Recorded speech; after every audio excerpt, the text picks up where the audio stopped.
Lindsay from Montclair Elementary, and today I've got to share with you Across the Bay. It won a Pura Belpre Prize this year, which means it was an award for being one of the best illustrations by a Latinx author. And Carlos Aponte, he wrote the words and illustrated the pictures. And this is brought to us by Penguin Books, a division of Penguin Random House. Carlitos lived in the town of Catania, across the bay from the capital. Mango, avocado, and banana trees grew in every yard. These were the pride of the people. Carlitos loved the town of Catania, but he did not like the barber shop. "Buenos dias, Dona Coman," said Francisco the barber. "Buenos dias, Francisco," said Carlitos' mother. "Just a trim for my handsome little man." Carlitos blushed. "And if you finish first," said Carmen to her son, "I'll be across the street at the beauty salon." Carmen paid the barber, blew her son a kiss, and left the barber shop. Carlitos took a seat and waited his turn next to the fathers and sons. After his haircut, Carmen returned to drive Carlitos home. The little boy stared out the window at the Capitol. "Mommy, where is Puppy?" Carlitos asked. "Do you think he'll ever come home?"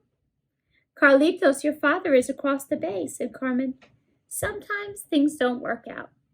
But Abuela and I love you very, very much. Are you happy with us?" Carlitos nodded.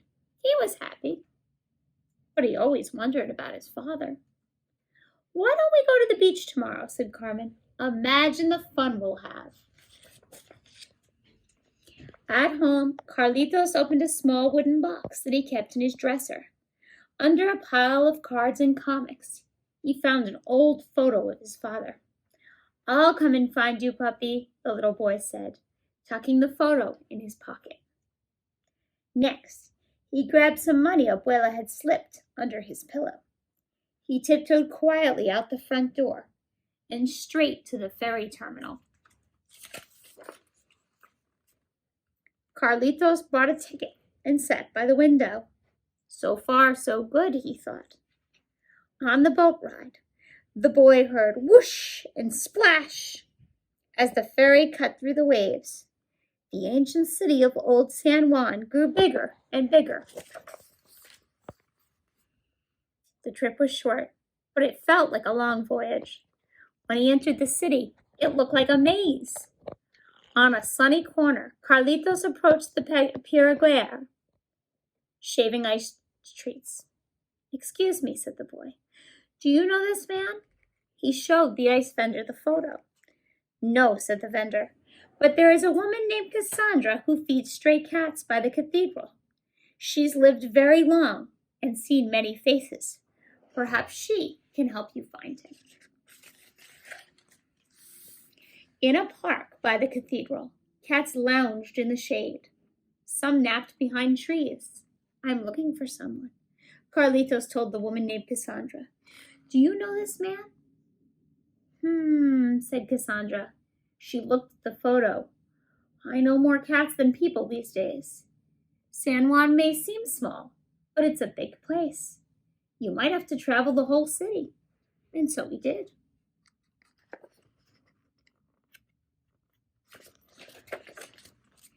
In a colorful plaza, old men played dominoes. Carlitos asked one man about his father, then another, but no one knew his puppy.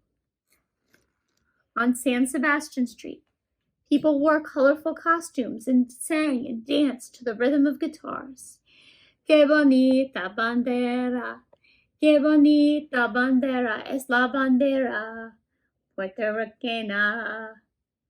The little boy searched the faces in the crowd, but no one looked like his father. Carlitos searched all over the city. He walked so far he reached the edge of Old San Juan. The Castle El Moro stood at the top of a hill overlooking the bay. The only place left to look is that castle, Carlitos said. Papi must be in there. The little boy sprinted across the great lawn. His spirit felt as high as the kites in the sky.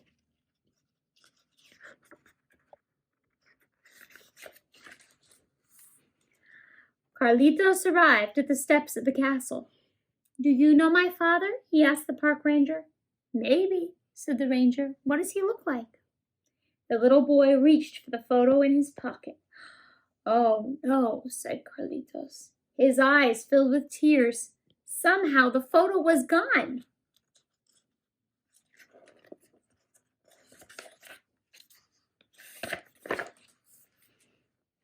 Clouds darkened the sky. Rain poured down in buckets. Carlitos and the ranger found shelter under an archway. Why are you crying? The ranger asked Carlitos. I lost a picture of my father, said the boy. Do you remember what he looks like? Asked the ranger. Carlitos said, yes. Then he will live forever in your memory. When sad things happen, the ranger said, I think of them like dark clouds. No matter the storm, the sun always returns. And just like that, the rain stopped. The sun came out and everything looked shiny and new. Carlitos walked along the water and glanced at the town of Catania. He wondered what his mama, his abuela, and Coco the cat were doing at that very moment. Now the sun was beginning to set. Fresh as a cenas, a street vendor shouted. The little boy smiled. He handed the vendor some money and bought a fresh bouquet for Abuela. With flowers in hand, Carlitos raced back towards the ferry. His family was calling from across the bay. And Carlitos couldn't wait to see them. Thanks, boys and girls. That's across the bay.